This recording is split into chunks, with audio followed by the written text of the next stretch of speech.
Hello, everybody. It's George from Ireland. So, welcome back to my channel. And in this, I'm going to speculate whether there'll be an early Westminster election. I think it unlikely. Now, some pundits, I suppose I'm not one of them, who can call myself a pundit at all, are pretending to be more certain than they really are. It's definitely not going to happen, or it's actually quite likely. They're dampening down expectations of the Conservatives in Westminster. But then, if they were not quite sure themselves, they would not be giving some hint that it's a serious possibility. Because then, if you don't do it really bad, think back to 2007 when that June Gordon Brown became prime minister, and there was feverish speculation that he was going to go early. Then he didn't. Brown bottled it, despite Labour having a 5% lead in the polls, despite them retaining the Ealing Southwold by-election quite well, and then Brown's reputation never really recovered, and it was kind of just a litany of bad news from that point onwards. Because if you mull it over and decide not to, then that looks really bad. Thank you so much, Qasim. I am a very great guy. Why would you do it now? It would seem like suicidal. Turkeys don't vote for Christmas. The Conservatives are 20% behind in the opinion polls. Other things, the Rwanda plan still not happening. Okay, finally past the Commons, but they say the flights will start departing in 6 weeks from now, and now they're suggesting it's going to be more like 12 weeks from now. So they're really not confident it's going to happen at all. It may never happen. If some of them start going, then that is a reason to have the election. If they start going in June, they're not necessarily going to call an election in July. Try and see it have some effect. On the other hand, if you wait a few months after Rwanda flights is having no effect, that's not good.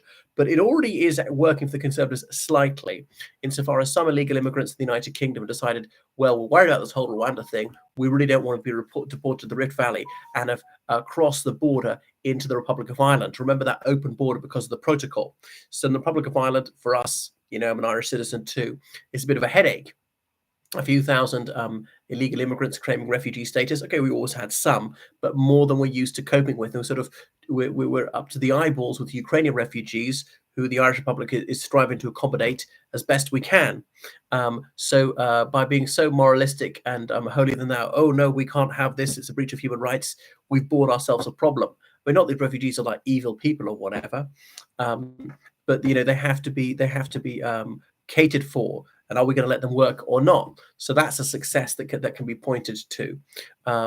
What else? The economy, any gain has been minimal. It's gone down a little bit. It's gone up a little bit. So that's not really working. Okay, a bit more money in the pocket, the national insurance cut, but that seems to have really no effect. Nothing that Sunak does seems to change the dial at all.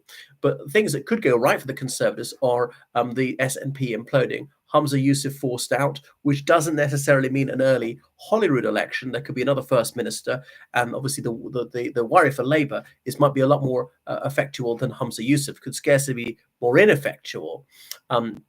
But that might be quite rosy news for the Conservative Unionist Party if the SNP are able to fight back against Labour more effectively, and Labour gain few or no seats in a Westminster election later on in Holyrood. So ironically, from Labour's perspective, as Humza Yousaf is so terrible, the ideal thing for Labour is to keep him there. He's the gift that keeps on giving. So you don't want to get rid of him. But anyway, things in North Britain could go well. The local elections always the first Thursday in May through most of England, a bit of Wales. I think none in Scotland at this moment. I'm not sure about Northern Ireland. And of course, the London mayor election. A few major cities have a directly elected mayor. The West Midlands, which is not just Birmingham, the areas around it. Teesside as well in northeast England, where Lord Ben Houchen is there. Astonishingly for a Conservative, was returned with a whopping 71% of the vote up there. Now it's going to go down, but will he retain his mayoralty? Probably. Now in the West Midlands, it's neck and neck. It looks like the Conservative guy will narrowly retain it. He's got some personal popularity, trying to dissociate himself from the Tory party nationally. Sadiq Khan is very likely to win in London because the polls showed him 13% ahead. It showed him over 20% ahead like a month ago. So Susan Hall is not a fantastic Conservative candidate. She won't lose by as much as the polls say. Remember, Sean Bailey was going to lose by 20 percentage points last time. The Conservative candidate only lost by 5 points. So she'll lose by more like 8 percentage points. But anyway, the Conservatives are defending roughly 2,000 local council seats and thought to lose about 500 of those. If they lose significantly fewer, like say 300, the Conservatives say that's actually not a bad result. Now, the Tory strategy since the late 90s, and the Tory polls has told me this, is to really manage expectations, say, oh, we're going to be absolutely smashed. And when the losses come in quite mild, say, oh, far better than we anticipated.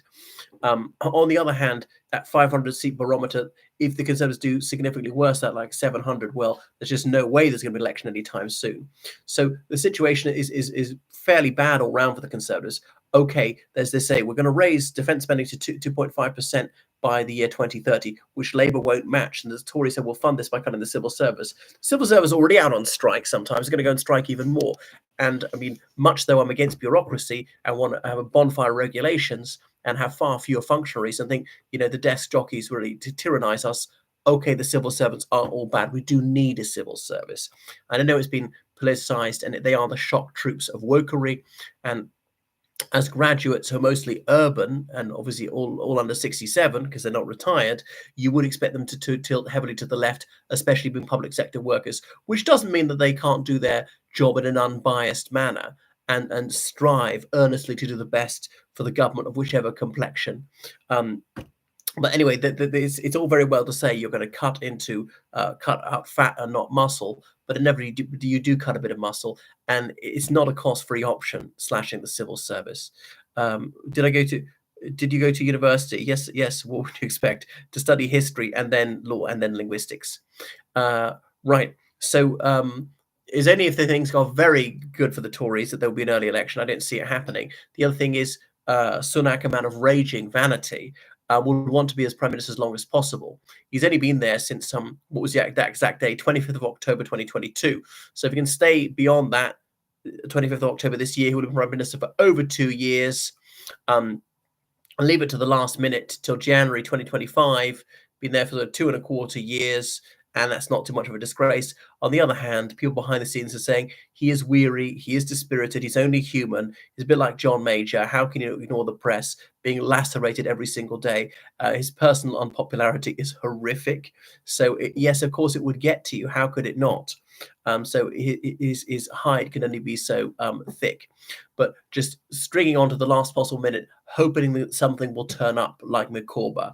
Well, the Angela Rayner thing, that's obviously quite welcome news for the Conservative Party, especially if she's found to have done something, tax evasion, broken the electoral law, she has to go. Labour needs a new deputy leader. That's embarrassing for them. At very best, at very least, it's a distraction. Labour can't use this airtime to be savaging the Tories' record, where they're having to defend their lying deputy leader and tax evader and all the rest of it.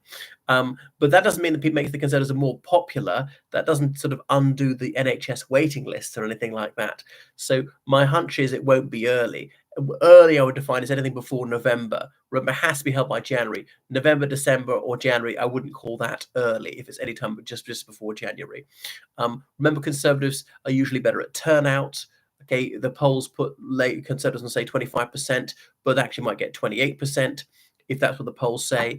Remember, there's the timid Tory factor, people are unwilling to admit to being Conservative because they say, you racist, fascist, capitalist, selfish, whatever.